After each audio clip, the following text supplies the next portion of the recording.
My husband lifted a toy BMW and laughed. "A deal's a deal. Here's your brand new car." For a second, I couldn't breathe. The garage smelled like cold concrete and motor oil, and the fluorescent light made everything look harsher than it should have. I was standing in my slippers with a dish towel still in my hand, because I'd been plating scrambled eggs when my son tore down the stairs like a kid again, all long limbs and birthday hope. 17 is such a strange age. Old enough to notice every crack in a person's character, young enough to still believe a handshake means something. He'd barely touched his breakfast. His eyes were already on my husband, waiting for the moment. I watched the way my son's shoulders rose, the way he tried to stand tall like he wasn't nervous, like he wasn't about to receive something that would mark his whole future. My husband had told him there was a surprise in the garage. He said it with that casual confidence he uses when he wants to feel in control of the room. He didn't look at me when he said it. That should have been my first warning. My son ran out the door, and I followed more slowly. I wasn't expecting a luxury SUV parked under our lights like a movie scene. Even with money, we don't live like that. My husband likes rules. He likes teaching lessons. He likes being the one who decides when someone deserves something and when they don't. The toy sat right in the middle of the garage floor, tiny and ridiculous, gleaming under the light like it was proud of itself. One of those model cars you'd see in a display case.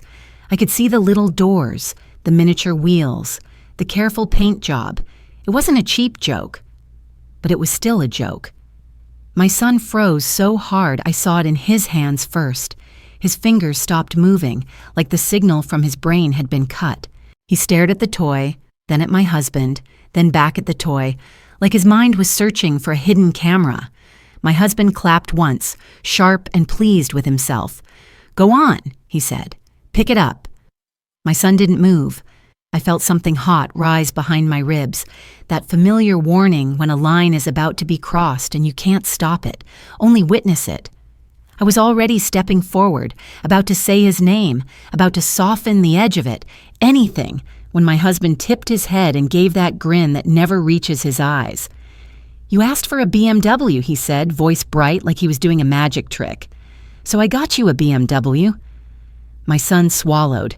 His throat bobbed once. Is the real one outside?" His voice cracked on the last word, and I hated my husband for making him sound like that. My husband laughed louder, not a warm laugh, a laugh that fills a space and pushes everyone else out of it. "That is the real one," he said, pointing at the model like it was a prize. "Brand new. Look at the shine." I saw my son's face change the way a candle goes out. It wasn't anger yet. It was disbelief turning into humiliation, right there in the open, with nowhere to put it. He glanced at me just once, and I knew what he was asking without words. Tell me this isn't happening. Tell me I didn't misunderstand my own father. My mouth opened, but I didn't have a clean sentence ready.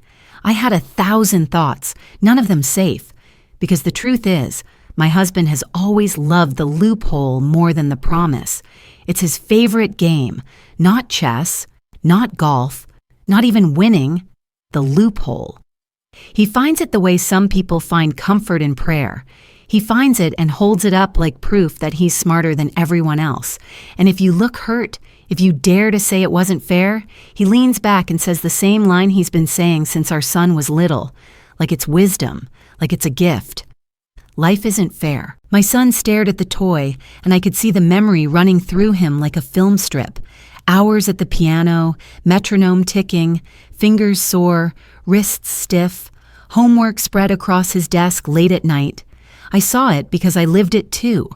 He practiced while I cooked dinner, while I folded laundry, while I tried to be quiet so I wouldn't break his concentration. Some nights I'd stand in the hallway and listen, proud and tired at the same time, because he kept going even when he didn't want to. He'd done his part every day, like a promise can be earned through effort. My husband's eyes were on our son's face, watching the impact, savoring it. He didn't even try to hide that he was enjoying it. That was what made my stomach turn. My son finally stepped forward and picked up the model with both hands. It was light, absurdly light. He held it like it might bite him. "You're serious," he said, and it wasn't a question anymore. My husband shrugged. "You didn't say full size. You didn't say drivable. You said BMW X5. This is a BMW X5. My son's grip tightened until his knuckles went pale. "That's not what we meant." My husband lifted his eyebrows, feigning surprise. "We?" he repeated, like my son had invented allies out of thin air. Then he looked at me, finally. Did I promise him a real SUV? My heart hammered. I kept my voice steady because if I didn't, I knew it would shake. "You shook his hand," I said. "You made a deal." My husband's smile thinned, and I kept it. My son let out a short, sharp breath through his nose. I recognized that breath. It was the sound of him trying not to lose control in front of a person who would punish him for showing emotion. "I practiced for 2 years," my son said. "I kept my grades up. I passed the exams. You said—" My husband cut him off with a small lift of his hand, like he was dismissing a sales pitch. "You seriously expected me to buy a 17-year-old a brand new BMW? His tone turned mockingly reasonable. "Come on, we can talk about a used car, a sensible one." My son blinked hard, once, twice. His eyes shone, but he didn't let anything fall. I saw him look down at the toy again, and there was a quiet grief in that movement, like he was looking at the remains of something he used to believe in. He set the model back on the concrete with a care that broke my heart more than anger would have. He didn't throw it. He didn't yell. He didn't make a scene. He just stood there, shoulders rigid, and said, "So you tricked me." My husband's face didn't change. "Life isn't fair," he said, like he was giving a toast. There was a silence after that, thick, uncomfortable, the kind that makes you aware of every small sound. The faint hum of the garage light, the distant clink of a spoon left in a bowl inside the kitchen, the soft scrape of my son's shoe as he shifted his weight, like he couldn't find solid ground anymore. I took one step toward my son, but he didn't look at me. He looked straight at his father, and something in his gaze settled into place, something colder than tears. And as I watched my husband smirk beside that tiny toy car, I realized this wasn't just a joke to him. It was a test, and my son was about to stop playing by my husband's rules. The days after the birthday settled into the house like a draft no one could seal. My son stopped playing the piano.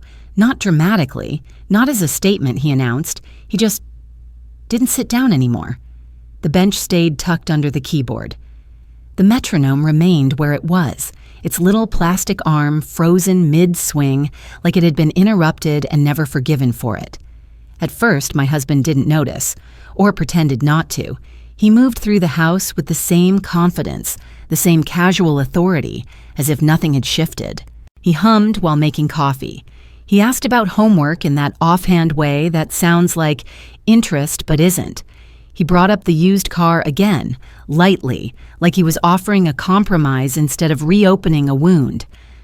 "I saw a decent Honda listed online," he said one night at dinner, cutting his chicken with precise movements. "Low mileage. Reliable." My son kept his eyes on his plate. "I'm not interested." My husband glanced up, surprised by the flatness of it. "Suit yourself," he said, a hint of annoyance threading through his voice. "But don't be stubborn for the sake of pride." I watched my son's jaw tighten. He didn't respond. He chewed slowly, methodically, like he was counting each bite. The silence stretched. My husband wiped his mouth and leaned back. "You know," he added, "most kids would be grateful." That did it. Not a blow-up, not a shouting match, just a shift in the air. My son pushed his chair back slightly and stood. "I'm done," he said, gesturing vaguely at the table. "Thanks." He carried his plate to the sink, rinsed it, and went upstairs without another word. The door to his room closed softly, but the sound echoed louder than it should have. My husband exhaled through his nose. "Teenagers," he muttered, shaking his head like he was the reasonable one in the room. I didn't answer. That became the pattern. My husband would drop comments like stones into water, watching for ripples. My son learned to keep the surface still. He answered with as few words as possible. He avoided being alone with his father when he could. He stopped asking for rides. He stopped sharing small details, the casual things he used to tell us without thinking, like a funny moment at school or a new piece of music he'd discovered. It wasn't defiance. It was withdrawal. One afternoon, I came home early from work and heard voices in the living room. My husband was on the phone, pacing, his tone animated. Technically, I didn't lie, he was saying. He should have been more specific. It's a good lesson. I froze in the hallway. He'll get over it, my husband continued. Kids are dramatic, builds character. I stood there longer than I should have, listening to him reduce our son's hurt to a teaching tool until my chest felt tight and my hands started to shake. When he hung up and turned, he startled slightly, like he hadn't expected to be seen. "Did you hear that?" he asked, half joking. "I heard enough," I said. He frowned, defensive now. "You're not still upset about that, are you?" "Still, like hurt has an expiration date." "I'm worried about him," I said carefully. "He feels betrayed." My husband scoffed. "Betrayed? That's dramatic. He trusted you." "And I taught him a lesson," my husband snapped. "Life isn't fair. You think the world's going to honor every handshake?" I didn't answer. There was a familiar futility in arguing with him when he decided he was right. He didn't debate. He dismantled. Later that night, I knocked on my son's door. He was sitting on his bed with his laptop open, but the screen was dark. "Can I come in?" I asked. He nodded. The room felt different without the music. Too quiet, like something essential had been removed. I sat beside him. "You okay?" He shrugged. "I'm fine." The lie was thin, but I didn't push.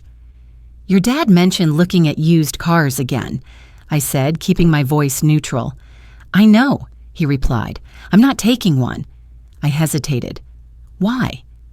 He looked at me then, really looked at me, and for a second I saw the little boy he used to be, the one who believed adults meant what they said.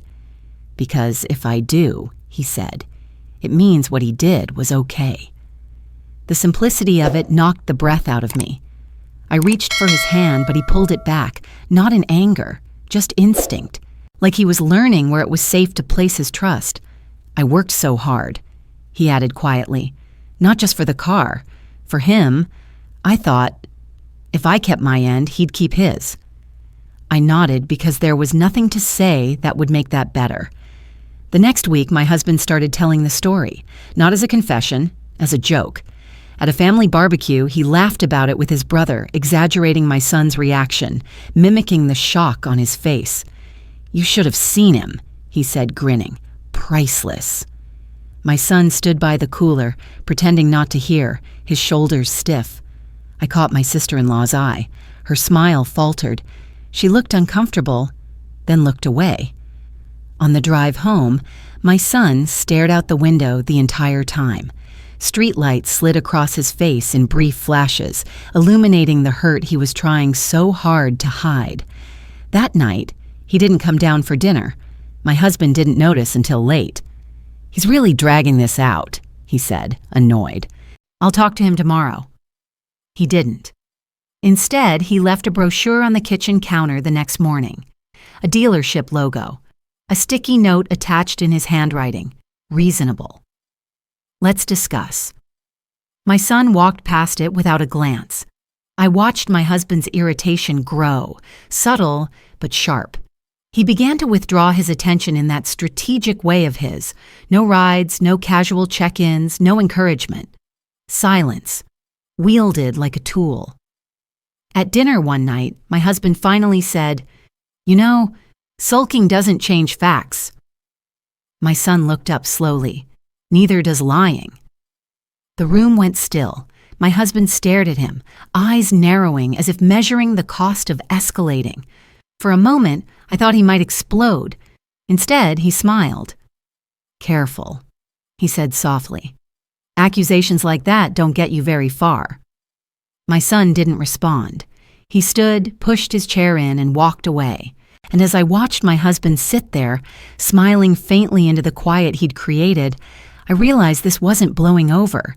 It was digging in, deeper than either of them would admit. The first piano my son ever touched wasn't ours.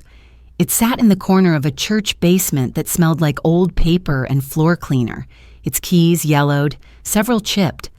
I remember the way his fingers hovered before he pressed the first note, like he was asking permission from something bigger than him. He was 8 then, knees scabbed, hair never quite neat, and he leaned into that sound as if it might answer him back. Back then, we didn't have much margin.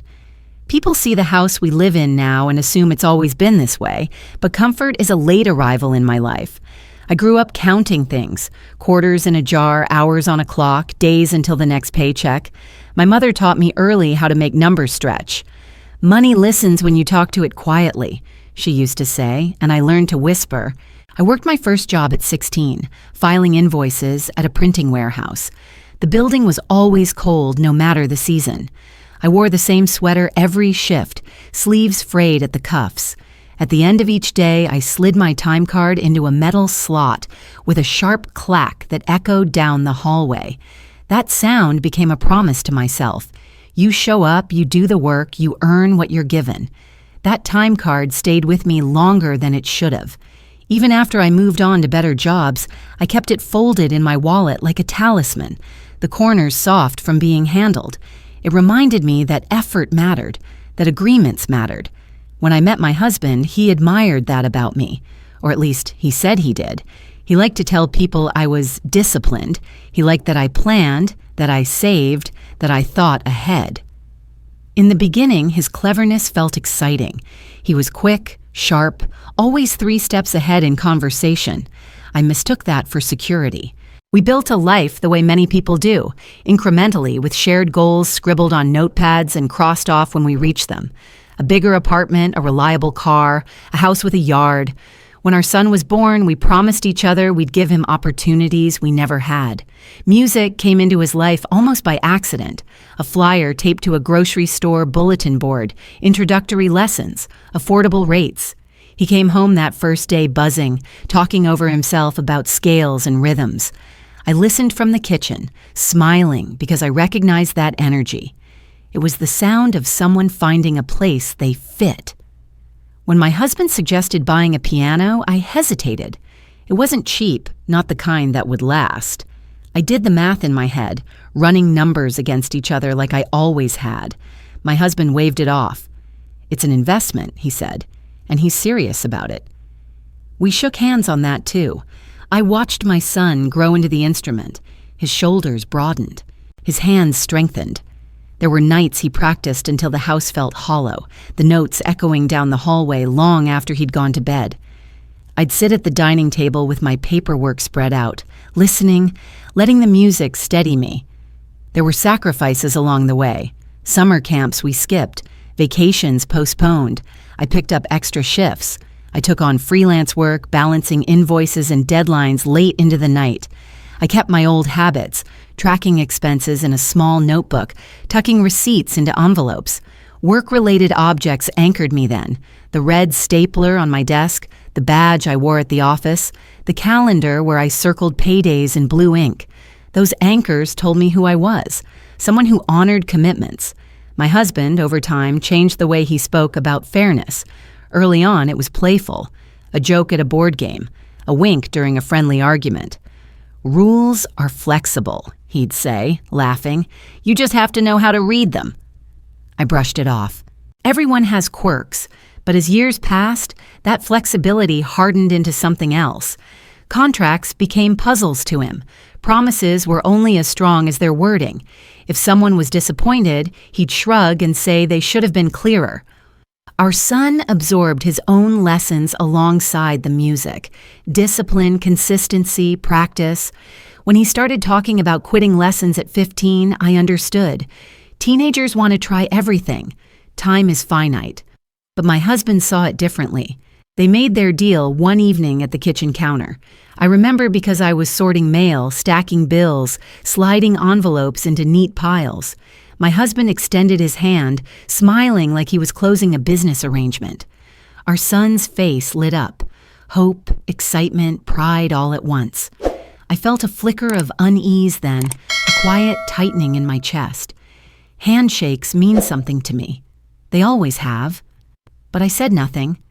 The years blurred together after that. Exams, performances, late-night studying. I watched my son juggle responsibilities with a seriousness beyond his age. I saw the way he pushed himself, the way he measured success against effort, not shortcuts. And when he passed that final exam, he came home beaming, certificate in hand, his eyes shining with the certainty that he had done what was asked of him. I hugged him tightly, inhaling the faint scent of ink and paper, thinking of all the hours that had led to that moment. That night, I found my old time card while cleaning out my wallet. It slipped free and landed on the table, a small rectangle of cardboard bearing faded stamps and dates. I stared at it longer than necessary, remembering the cold warehouse, the clack of the slot, the pride of honest work. I put it back where it belonged, because I believed, truly believed, that effort still counted in this house. Now, as I think back on those years, on the quiet agreements and the unspoken trust, I realize how fragile that belief was, how easily it could be tested by someone who saw promises not as bonds, but as opportunities to outsmart. And the memory that keeps returning to me, uninvited, is not of the piano or the exams, but of that handshake at the counter, firm and confident, sealing something my husband never intended to honor. After the birthday, the house began to feel smaller, not physically. The walls didn't move, the rooms stayed where they were, but the air shifted, thickened, like something unseen had been poured into it and left to settle. Conversations shortened, footsteps softened, doors closed more carefully. My husband didn't raise his voice. He didn't need to. He began correcting my son in front of people, casually, like it was nothing. At dinner with friends, when someone praised my son's discipline, all those years of practice, that takes real commitment. My husband laughed and said, "Well, commitment is easy when there's a reward at the end."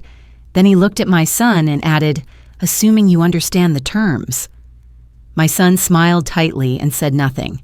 His fork scraped the plate once. Too hard. Silence followed, just long enough for everyone to feel it. Then conversation resumed, strained and louder than before. I felt my chest tighten, a breath caught somewhere it couldn't escape. At home, my husband began rewriting the past in small, precise ways. "You were never promised a luxury," he said one evening while scrolling on his phone. "You assume that?" "That's not true," my son replied quietly from the doorway. My husband didn't look up. "You hear what you want to hear." The dismissal landed harder than shouting would have. My son stood there for a moment waiting for something, acknowledgement maybe, then turned and went upstairs. His steps were slow, measured, like each one required effort. The piano remained untouched. One afternoon, I found my husband in the garage, moving boxes around with unnecessary force. The toy BMW sat on a shelf now, placed where it could be seen without being confronted directly, not hidden, displayed.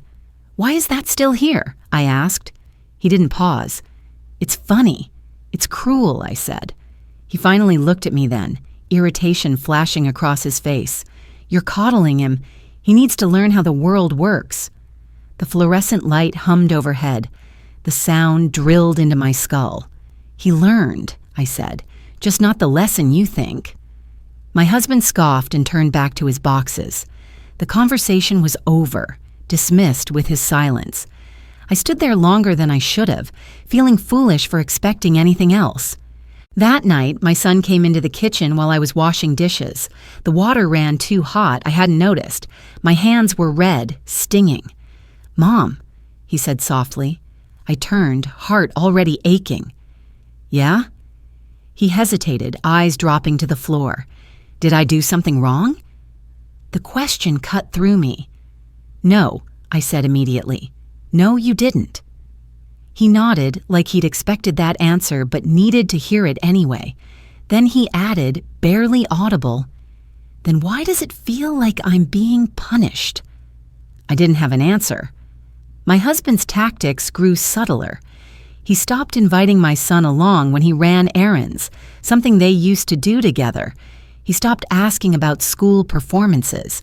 When relatives called, he framed the story carefully. He's upset about a misunderstanding, painting himself as reasonable, my son as emotional. At a family dinner, my sister-in-law asked my son how his music was going. Before he could answer, my husband said, "He's taken a break.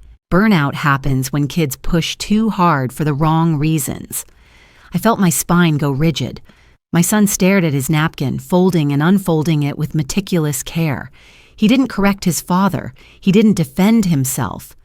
The silence stretched, uncomfortable and heavy, until someone changed the subject. Later, in the car, my son stared out the window, jaw clenched. Streetlights passed in steady rhythm, painting his face in brief flashes of yellow and shadow. "I didn't push for the wrong reasons," he said quietly. "I know," I replied. He nodded, then leaned his head against the glass, withdrawing again into himself. The used car became a recurring threat disguised as generosity. "I'm still willing," my husband would say, tone magnanimous, "when you're ready to be reasonable." Each time my son declined with fewer words than before. His voice flattened, stripped of emotion. He began working more hours after school, saving money quietly. I noticed the envelopes tucked into his drawer, labeled in his careful handwriting, "Independence, earn the hard way." One evening, I overheard my husband on the phone again. His voice was low, conspiratorial. "You can't let kids think promises are ironclad," he said. "That's how they get entitled." I stood in the hallway, my breath shallow. The word lingered in the air like a stain. Entitled. To effort, to honesty, to trust. My son's grades remained high. His responsibilities were met. On the surface, he was functioning. But there were cracks. He flinched when his father entered a room unexpectedly. He avoided shared spaces. He stopped laughing the way he used to, openly, without checking who might hear. One morning, I found him sitting at the piano bench, hands resting on his thighs. The lid was closed. He wasn't playing, just sitting. I paused in the doorway, not wanting to startle him. After a long moment, he stood and walked away without touching a key. Something in me collapsed then, a quiet, internal giving way. My hands trembled slightly as I gripped the door frame, steadying myself. I wanted to run, to scoop him up and remove him from this house, from this dynamic. But life doesn't offer exits that clean. The final blow of that week came without warning. My husband announced at dinner that he'd donated the toy BMW. "Gave it to a colleague's kid," he said casually. "He loved it." My son looked up sharply. "You what?" My husband shrugged. "No point keeping clutter." The cruelty was so clean, so unnecessary that for a moment no one spoke. The silence pressed down, suffocating. I felt it in my throat, a pressure that made swallowing difficult. My son pushed his chair back, standing abruptly. His hands shook, just barely, before he curled them into fists. "I'm going for a walk," he said, voice tight. He left the house, the door closing behind him with a quiet finality that echoed louder than any slam. My husband exhaled, irritated. So dramatic. I stared at him, really stared, seeing the pattern fully now, the erosion, the rewriting, the calculated withholding.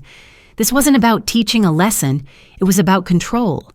And as the silence settled between us, heavy and unresolved, I knew something inside my son had shifted beyond repair, and the cost of that realization had not yet fully revealed itself. The call came just after midnight.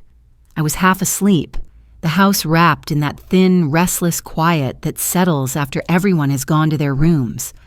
My phone vibrated against the nightstand, once, then again, sharp enough to pull me fully awake. I reached for it with a sense of dread I couldn't explain. It was my son. His voice was steady when he spoke, which frightened me more than tears would have. "Mom," he said, Can you come get me?" "Where are you?" I asked, already sitting up, already reaching for my robe. There was a pause. Not long, just long enough. "I'm at the bus stop by the old pharmacy." My heart thudded. "Are you okay?" "Yes," he said. Then softer, "I just don't want to walk home." I didn't ask questions. I didn't wake my husband. I grabbed my keys and went. The streets were empty, washed in pale streetlight. The world looked suspended, like it was holding its breath. I drove with both hands tight on the wheel, my thoughts racing but strangely quiet at the same time. Clarity doesn't always arrive like lightning. Sometimes it slips in quietly when you're too tired to argue with it. He was sitting on the bench when I pulled up, hunched slightly, elbows on his knees. He stood when he saw me, backpack slung over one shoulder. No rush, no drama, just movement. He got into the car and closed the door carefully. We drove for several blocks before either of us spoke. "I wasn't doing anything bad," he said eventually, like he needed to establish that first. "I know," I replied. He nodded, staring straight ahead. "I just needed space." I waited. "I walked," he continued. "I kept walking. I thought if I went far enough, the feeling would burn off." My hands tightened on the wheel. "And did it?" "No," he said. "It got clearer." That word landed with weight. We stopped at a red light. The glow painted his face in harsh color, then vanished. He looked older in that moment. Not grown, hardened. "I realized something," he said. "He's never going to say he was wrong." I didn't respond. I couldn't. The truth of it sat between us, undeniable. "And if I keep waiting for that," my son went on, "I'm just letting him decide how long I stay angry, or sad, or stuck." The light changed. I drove. When we got home, the house was dark. I parked in the driveway and turned off the engine. For a moment, neither of us moved. "I don't want a car from him," my son said. "Used or not, ever." I nodded. "Okay. And I don't want to pretend this didn't matter," he added, "because it did. It still does." "I know," I said again. He hesitated, then asked, "Does that make me ungrateful?" The question cut deep because I knew exactly where it came from. "No," I said, firm. "It makes you honest." He looked at me then, searching my face like he needed confirmation that I meant it. I met his gaze and held it. Inside the house, I tucked him in the way I used to when he was small. No blankets adjusted, no forehead kiss, just presence. I waited until his breathing evened out before I left his room. I stood in the hallway afterward, listening to the quiet, feeling something settle inside me. It wasn't peace, it was resolve. The next morning, I watched my husband read the news at the kitchen table, coffee steaming beside him. He looked up as I poured myself a cup. "Everything okay?" he asked casually. "Yes," I said. He nodded, satisfied, and went back to his screen. That was the moment. Not the birthday, not the joke, not the silence. This. The ease with which he assumed the damage had passed simply because he wasn't being challenged anymore. I didn't confront him. Not then. I didn't raise my voice or demand anything. I understood something essential in that quiet kitchen, watching the steam curl up from my mug and disappear. He wasn't confused. He was comfortable. And that comfort had been built on the belief that no one would ever truly hold him accountable. Not emotionally, not relationally, not in the way that mattered. I went to work and did my job. I smiled at the right moments. I answered emails. Life continued, as it always does. But beneath it, something had shifted.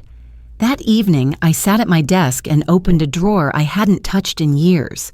Inside were old documents, folded neatly, receipts, notes, records of agreements, of payments, of commitments honored and broken. I didn't take anything out yet. I just looked, not with anger, with clarity, because the truth was suddenly simple. This wasn't about a car or money or even a deal.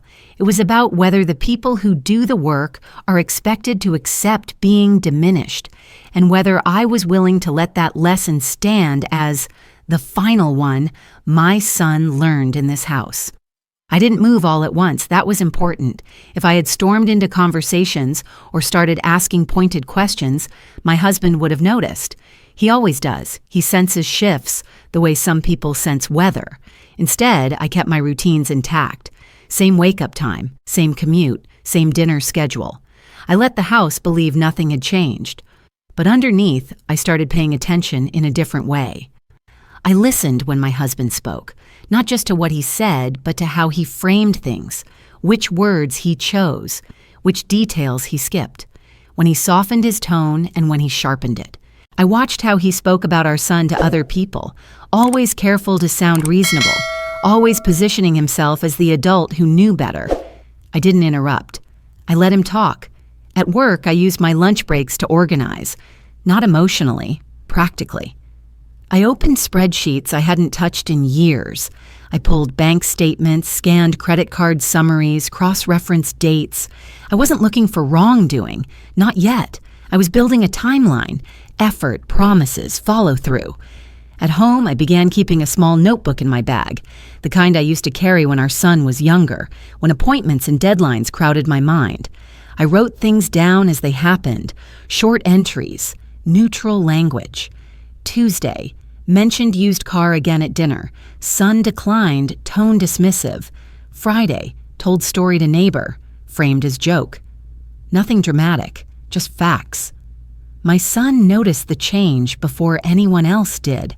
One evening, he hovered in the doorway of the living room while I was reading. "You okay?" he asked. "Yes," I said. "Why?" "You've been quieter," he replied. I smiled faintly. "So have you." He nodded. Then, after a pause, "I'm working more hours." "I know." "I'm saving," he added, like it mattered that I understand the purpose. "I know," I said again. He seemed to relax at that. "I don't want help," he said. "Not from him." "I won't force you," I told him. He watched my face carefully. "Are you mad at him?" The question was delicate, balanced on a thin wire. "I'm paying attention," I said. That answer satisfied him more than anger would have. I began talking to people, not confrontationally, not with accusations. I asked questions the way I always have, casually in passing. I let others fill the silence. With my sister-in-law, I said, "You were there the night they made that deal, weren't you?" She frowned. "Yeah, why?" "Do you remember what was said?" She hesitated, thinking. "Your husband promised him a car if he finished the program and kept his grades up." I nodded. "Anything else?" "Well," she added slowly, "he let your son pick the model. That stuck with me." I wrote that down later, not as leverage, as confirmation. With a colleague of my husband's, someone I ran into at the grocery store, I listened as he laughed about the toy. "Classic him," the man said. "Always finds the angle." "Does he?" I asked mildly. The man chuckled. "Oh yeah, you have to be careful with agreements around him. He'll hold you to the letter, not the spirit." That phrase lodged itself in my mind. Letter, spirit. At home, the piano remained silent. I noticed my husband glance at it occasionally, irritation flickering across his face like the instrument itself was defying him. He never mentioned it outright. Silence, again, as a tactic. One afternoon, I found my old time card while sorting through a box in the closet. It had slipped free of my wallet years ago, ending up among insurance papers and expired warranties. I held it between my fingers. The cardboard soft. The ink faded. I didn't feel nostalgic. I felt focused. I placed it in the notebook, not as evidence, but as a reminder to myself that I knew how to wait. The used car brochures stopped appearing. Instead, my husband shifted strategies. He became cordial. Too cordial. He offered help with college applications, asked about schedules, commented on the weather. The surface smoothed out. I didn't trust it. One evening, he said, "You know, I've been thinking, maybe we should all just move on." I looked up from my plate. Move on from what? He smiled thinly. The tension. Tension doesn't disappear because we stop naming it, I replied. His smile tightened. You're making this bigger than it needs to be. I didn't argue. Later, alone in my room, I reviewed what I had. Dates, statements, witness memories, patterns. It wasn't a legal case. It didn't need to be. It was a moral one. My son began asking me questions in the evenings. Quiet ones, careful ones. Is it okay if I don't forgive him? He asked once, not looking at me. Yes, I said. Even if everyone else thinks I should? Yes. He let out a breath he'd been holding for a long time. I don't hate him, he said. I just don't trust him. I nodded. Those aren't the same thing. The night before, a family gathering my husband had insisted on hosting, a dinner with relatives he liked to impress, I sat at my desk and reviewed my notes one last time. I didn't plan a speech. I didn't rehearse lines. I just organized the facts in my mind. I thought of the handshake at the counter, the toy in the garage, the laughter, the silence that followed, the way my son had folded into himself. I closed the notebook and placed it in my bag. Downstairs, I heard my husband arranging chairs, humming to himself, confident as ever. He believed the moment had passed, that the worst was over. He was wrong. Because while he'd been teaching lessons about loopholes, I had been preparing something else entirely. Something he'd never see coming until it was already too late to laugh it off. The dining room was brighter than usual that night. My husband had turned on every overhead light, the kind that leaves no corner untouched, no shadow to soften edges. The table was set carefully, plates aligned, glasses polished until they caught the light. He wanted this to look like stability, like success, like control. Relatives filtered in with coats over their arms, voices overlapping. Compliments followed him easily about the house, the food, the way everything always seemed so put together. He accepted them with practiced ease, smiling, nodding, playing the role he'd perfected. My son sat at the far end of the table, posture straight, expression neutral. He'd chosen a simple button-down shirt, sleeves pressed, hands folded loosely in his lap. He looked composed, but I noticed the way his foot tapped once, twice, then stilled. Trembling restraint. Dinner began politely enough. Plates passed, glasses filled. Small talk floated above the table, light and harmless. My husband waited. He always does. It happened midway through the meal when the conversation drifted naturally to achievements. A cousin asked my son about school, about college plans. My son answered calmly, clearly. There was pride in his voice, but no boasting. My husband smiled, cutting into his steak. He's always been driven, he said. Knows how to work for what he wants. I felt the room shift just slightly. And what about the piano? My sister-in-law asked. You used to play everywhere. My son didn't answer right away. Before he could, my husband laughed softly. He's taking a break. Turns out motivation changes when incentives disappear. A few people chuckled politely. I set my fork down. The sound was small, but in the quiet that followed, it carried. Incentives? I repeated. My husband glanced at me, surprised. You know what I mean? I didn't look away. I think you should explain. He hesitated, just a fraction of a second, but recovered quickly. We made a deal, he said, casual, confident. He finished his program, kept his grades up. I rewarded him. Across the table, my son's jaw tightened. What kind of reward? My sister-in-law asked, curiosity piqued. My husband smiled. A car. A ripple of interest moved through the room. And what kind of car? She pressed. The one he asked for, my husband said smoothly. I felt my heartbeat steady instead of race. That was how I knew I was ready. What he asked for, I echoed, or what you decided counted. The smile on my husband's face faltered. What's this about? An uncle asked, sensing the tension. I reached into my bag and pulled out the notebook. Not dramatically, not like a weapon. I placed it on the table beside my plate, my fingers resting lightly on the cover. "It's about a promise," I said, "and how it was broken." My husband's expression hardened. "This isn't the time." "It's exactly the time," I replied. The room fell quiet. I turned to my sister-in-law. "You were there when they made the deal, weren't you?" She blinked, startled. "Yes." "Do you remember what was promised?" She hesitated, then nodded slowly. "A car. He let him choose the model." My husband laughed sharply. "That's not—" "And you shook his hand," I continued, eyes on my husband now. "You made it formal, like you always do when you want to feel clever." He shifted in his chair. "You're twisting things." I opened the notebook, flipping to a page.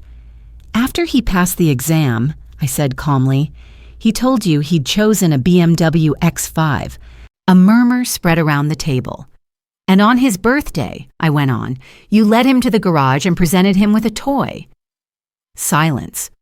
Not polite silence, the kind that freezes a room. My husband opened his mouth, then closed it. His eyes darted briefly around the table, calculating. "I fulfilled the deal," he said finally. He never specified. "That's enough," I said. The words cut cleanly. I looked at my son. "Did you ever believe your father meant a toy?" My son lifted his gaze. His voice didn't shake. "No." I turned back to my husband. "Did you believe he believed that?" He didn't answer. A cousin leaned forward. "Wait, you gave him a toy?" My husband's face flushed. "It was a joke, a lesson." "A lesson?" someone repeated. "Yes," he said, grasping for ground. "About assumptions, about fairness." I closed the notebook and slid it aside. "You laughed," I said quietly. While he stood there trying to understand why keeping his word didn't matter. The words hung in the air, heavy. "He worked every day," I continued. "Hours, for years. He kept his grades up. He passed the exam. He did exactly what was asked of him." My husband slammed his fork down. "Life isn't fair." The outburst startled everyone. I didn't flinch. "No," I said evenly, "but parents are supposed to be." A breath moved through the room like a wave. My husband's voice dropped, sharp with anger. "You're turning this into something it's not." "I'm naming it," I said. "You humiliated him. You rewrote the deal to amuse yourself. And when he was hurt, you dismissed it."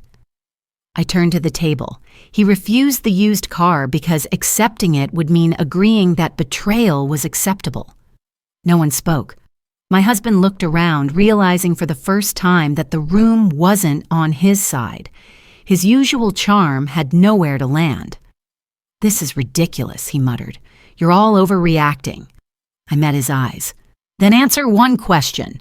He glared at me. "What?" "Did you ever intend to buy him the car he earned?" The silence that followed was absolute. My husband didn't answer.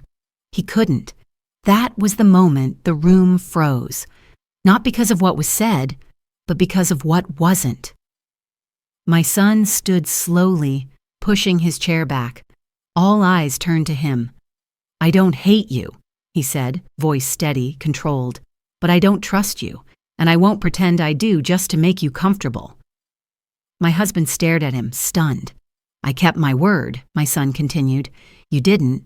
That's not my shame to carry." He looked at me then, and I nodded once. The power in the room had shifted. Quietly. Completely. No shouting, no theatrics. Just truth, laid bare under harsh light, with nowhere left to hide. And as my husband sat there, surrounded by witnesses instead of laughter, I saw something finally crack. Not anger, not outrage, but the slow realization that his favorite game no longer worked. The house felt different after that dinner. Not lighter, not peaceful, just honest. My husband moved through the days quietly, as if the air no longer belonged entirely to him. He stopped making jokes, stopped offering lessons. When relatives called, he avoided the subject altogether. Silence became his shield instead of his weapon. My son didn't celebrate. He didn't gloat. He simply breathed differently. He began playing the piano again, not for hours, not with ambition, but in small stretches, late in the evening. The first time I heard it, I stood in the hallway and closed my eyes. The sound was tentative, like someone testing ice before stepping fully onto it. But it was real. Chosen. One night, I found him sitting at the bench, hands resting loosely, the lid half open. He looked up when he noticed me.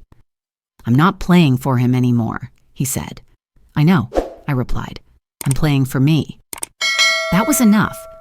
My husband tried once, weeks later, to talk, not to apologize, just to explain.